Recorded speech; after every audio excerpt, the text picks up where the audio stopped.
Ang 2025 ay magiging napaka-espesyal na taon para sa mga Pisces. Isa, North Node. Magsisimula ang North Node sa iyong sign sa ika-11 ng Enero na magdadala ng mga bagong oportunidad at pagbabago sa iyong buhay.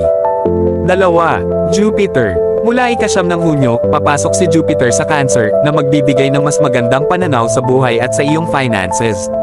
Tatlo, Neptune. Ang iyong ruler na si Neptune ay lalabas sa iyong sign na maaaring magdulot ng mga hamon pero makakatulong ito para harapin ang katotohanan at mag-grow ka. Apat, relationships. Magiging mas malapit ka sa iyong partner at para sa mga single, may posibilidad na makatagpo ng jodoh. Kaya, handa ka na bang mag-transform at mag-glow up sa 2025? 5. Career growth. Sa 2025, maraming opportunities sa career ang darating. Magiging mas creative ka, kaya magandang panahon ito para sa mga proyekto at collaborations.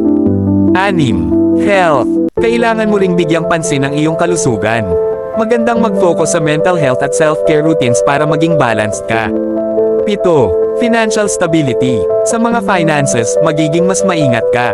Magandang panahon ito para mag-invest o mag-save para sa mga future plans. 8. Personal development.